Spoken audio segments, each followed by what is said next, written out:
the heart of Eswatini Usutu forest is Mhlambanyatsi, a privately operated forest town. At an altitude of around 2,000 meters in the middle of the Highland mountain range, the town's 9-hole golf course, which you play twice, off different tees second time around, is surprisingly flat. Indeed, a windsock gives notice of a somewhat furtive turf airstrip that's tucked in between the fairways. The golf course was designed as an alpine course layout, due to slopes, trees, and tight close fairways.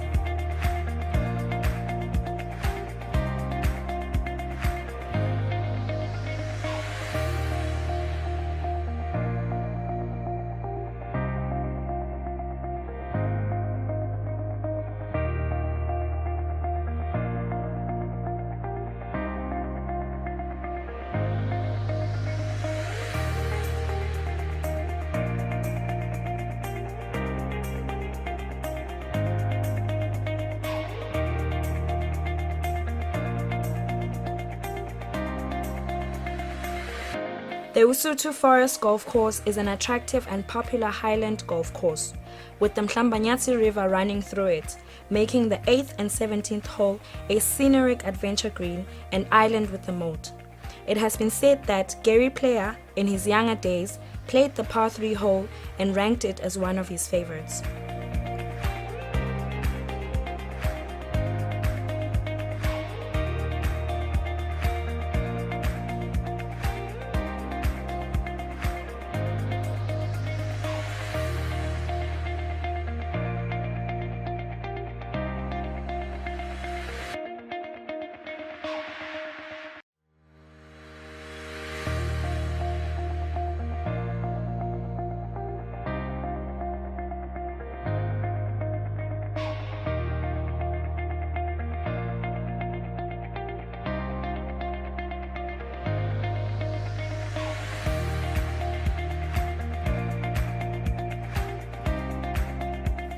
I climb up to the high 15th tee, looks down towards the green.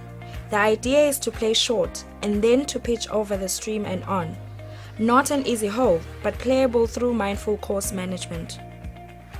First golf captain was G. Coleman in 1962, when the course was opened. In January 1984, the course was severely damaged by the Demonia floods, and the course was rebuilt and landscaped to minimize flooding damage. The Usutu course playing as one of the toughest golf courses in the country, used by many to improve their game. This course surely tests all levels of handicaps. What a design of a golf course, right in the middle of the forest. Coming up next, I get to play the most difficult hole here with club captain Dean Johnson.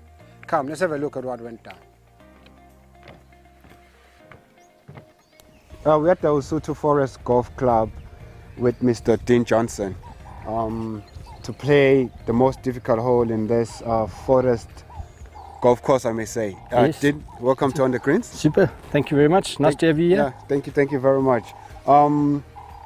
It's hole number 10. That's right. It plays at stroke 1. That's correct. You know, tell us more about this hole. Why is it stroke 1? Being stroke 1 is obviously the most difficult hole on the course. Okay. Predominantly because the fairway is quite narrow. The further back you go, you've got the pine trees on the left. Got the trees, yeah. You've got the English oaks down the right hand side. Yep. So on this hole, your tee shot's critical. You've got to hit the fairway. If you don't hit the fairway, it becomes a very long hole. All right. And you've got further down towards the green, you've got a little catchment area, water bunkers. Water hazards, yeah. So yeah, if you hit your first tee shot a little bit short, makes the second a lot more challenging. Okay. On my right, I see white stakes. So That's you also correct. have That's out of bounds on bounds. the right. That's correct. Yeah. So if you're not straight, you're out of bounds. If you're hooking, you catch the trees. You're gonna still have another 350 to the green. So how long does it play? It plays about what we're seeing, about 410, with a slight downhill towards the end. So it makes your second shot a little bit trickier. Choice selection. Would I be wrong if I say it's one of the longest par fours? It is one of the longest, yes, correct. Oh, okay. Awesome, interesting. Let's play the hole. Super. Let's see how difficult it is for us. Your handicap? My handicap scratch. Scratch. That's correct. Okay. I'm playing off a 13, so we need to make a bet. I always make a bet with people I play the hole with. All right. What score are you gonna play? I'll go for a level. I'll go for a par. You go for a par. Cause a difficult hole, I'll go for a bogey. Okay. Anything better than that's a bonus. Yeah, it's a bonus. Okay, super. Okay, you can show us the way. No Okay, problem. super.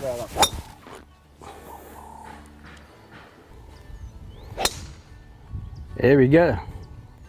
Dean, great tee shots right there. Yeah, likewise. Yeah, so tell me, what's the preferred club to use in this hole? Looking at how difficult it is, the trees, the out of bounds. What's the preferred club to tee up with? Well, obviously depending on your handicap, the position you really want to be in, and because of the tight angle of the course. Yeah. For myself, I take a 3-wood. Okay. It's more about position for me. You know, I hit the 3-wood long enough to be able to lay up for a decent second shot. A lot of people will take a drive off the tee box because they want to get as much distance as possible. Yeah. Some of the challenges with that is you know, if you're not that confident with that club, you can tend to stray a bit left and right. So Sure. yeah, it's all about position and being comfortable on your club. Because as we walk, looking at the fairway, you know, from back there it looks narrow, but when you start approaching the fairway, you've got room. Correct. It So starts widening up. Yeah, It starts widening up. So even in the club, you can just take your club and place it anywhere. Yeah. that's right.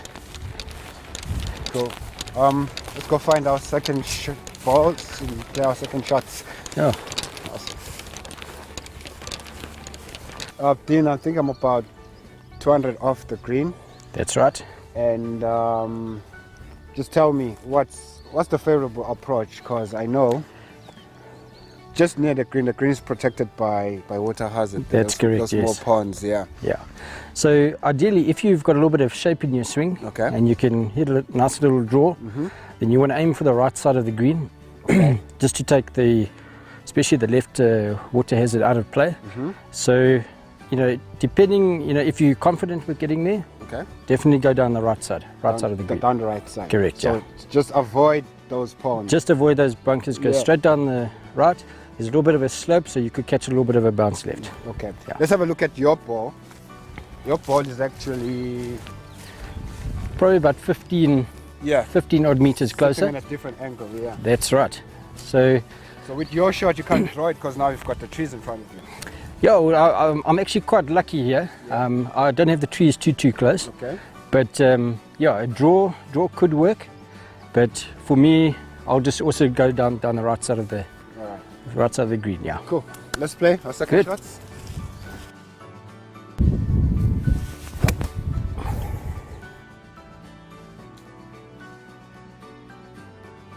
Great second shot, Dean. Great Super, opportunity, thank you. eh? I see you avoided the hazard and everything else. So the green basically looks huge and big, eh? It is, yeah. It's quite a quite a nice green to hit, especially with a pin towards the the back half of the green. Back half, yeah. It gives you a little bit of opportunity to kind of pitch in the front. Okay. Try to stay on the green.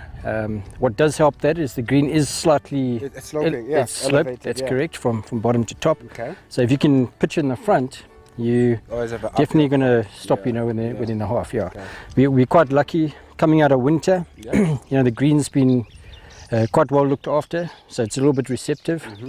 You're looking forward to summer. Oh yeah, yeah. But how do they play now? Are they fast? So now they're a little bit hard. So you get a little bit of roll. So on some of the greens, they're trying to stay on is a little bit of a challenge. But what we've done, with the different treatments that Brian Scott has been doing for us, we've been very fortunate through the winter period to maintain a fairly consistent green. Yeah. The greens are actually still pretty, soft in general, so we don't have to look at doing a full hollow tining for spring treatment. Oh, okay. So we're quite fortunate. So do you have any irrigation system around there? We do have an irrigation system, so we've got different sprays. Okay. around each of the greens, and that we'll probably start towards the end of August, beginning of September. Start to give the greens a little bit more water and soften them up for the spring treatment. Cool.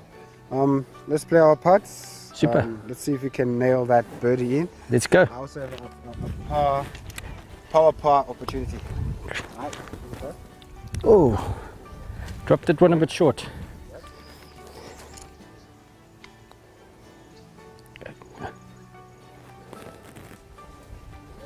Speed. There we go.